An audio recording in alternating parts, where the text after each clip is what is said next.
Sir എനിക്കിത് അറിയുന്നില്ല sir. ഞാൻ വളരെ ഇതുപോലത്തെ മാത്സ് ഫോളോയിങ് എനിക്ക് അറിയുന്നില്ല, കിട്ടുന്നില്ല, ചെയ്യാൻ പറ്റുന്നില്ല, ഒട്ടും തന്നെ പറ്റാത്ത അവസ്ഥയിൽ 1 മാർക്കും കിട്ടില്ല, ഞാനത് വിടുകയാണ് എന്നിരിക്കുന്ന ഘട്ടത്തിൽ, അവസാനം ഒരു 10 മിനിറ്റ് കൂടെ സമയമുണ്ട്, എന്തെങ്കിലും എഴുതണല്ലോ എന്ന് വിചാരിക്കുന്ന ഘട്ടത്തിൽ ഇതിൽ മാർക്ക് കിട്ടില്ല എന്ന് ഉറപ്പുള്ളപ്പോൾ മാത്രം പരമാവധി നീ ശ്രമിച്ചു, നിന്റെ ബുദ്ധിയും നിന്റെ ശക്തിയും ഉപയോഗിച്ച് നീ ശ്രമിച്ചു, നിനക്ക് കിട്ടിയില്ല 1 മാർക്കും എന്ന ഘട്ടത്തിൽ വേണമെങ്കിൽ നിനക്ക് എന്ത് ചെയ്യാം, ഇങ്ങനെ ചെയ്യാം.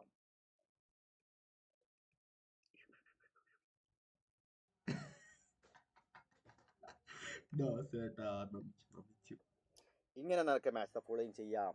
ചെയ്താൽ ഡെക്ക, അപ്പൊ ടീച്ചർ ഇങ്ങനെ വരയ്ക്കും, ഡെക്ക ഇങ്ങനെ വന്ന് കറക്റ്റ് ആണല്ലോ. മെഗ മെഗ ഇങ്ങനെ വന്ന് ഇങ്ങനെ കറക്റ്റ് ആണല്ലോ. മൈക്രോ മൈക്രോ ഇങ്ങനെ വന്ന് കറക്റ്റ് ആണല്ലോ.